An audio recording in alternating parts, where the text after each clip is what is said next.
He tuki ngā tihi o te tūnga whakataetai. This week we focus on being physical and winning a lot of big moments, which will ultimately help us win the game. Ka tuki Te Whatumoana ki te Kapa Chiefs i te Whiringa Toa o te Super Rugby Pacific, 2,215. Yeah, there's always pressure. I think whenever you're in a Crusaders team, there's always pressure to perform, but we love it and we're ready for it. Got him!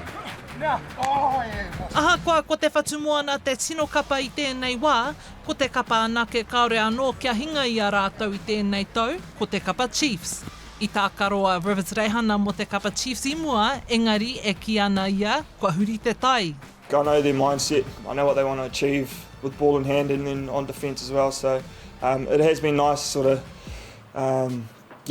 in terms of preview it's been nice knowing those things, but they're a different team to 2 years ago and yeah, we have to expect everything. E tekau mā rua ngā taitara Super Rugby i toa e te whatumanoa me ngā taitara Super Rugby Aotearoa e rua. Kaore rātou i hinga i ngā whiringa whaiti tō rātou kāinga. Kua wikitoria te Kapa Chiefs i ngā taitara e rua i te tau 2012 me te tau 2013. Engari, kaore te kai tākaro o te Chiefs a Quinn Tupaia e tuku kia raru ia i te hitori. We have a lot of respect for their team, their record at home and their record in finals. So not a whole lot of talking shit. We're going to be more about our actions this week, and then I guess they'll feel that on Saturday, you know.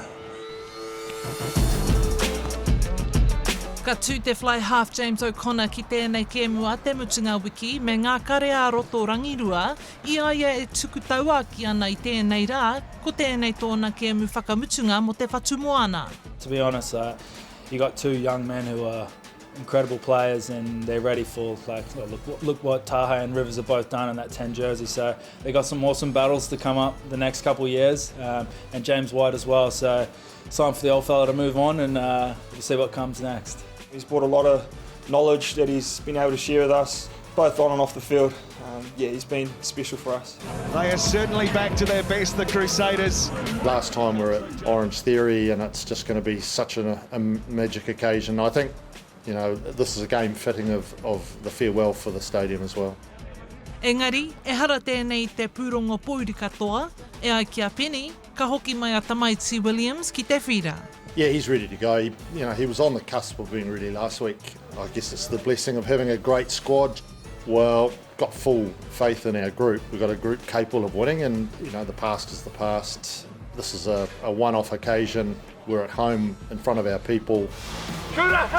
I pau ngā tīkiti mo te kēmu i raro iho i te 5 meneti i tēnei ata, i te hiahia nui o ngā kaitautoko ki te mātaki i te tukinga nui, hei tēnei rāhuroi ki te taiwhanga o Apollo Projects. Hora Kairangi Nicholas, Tahu News.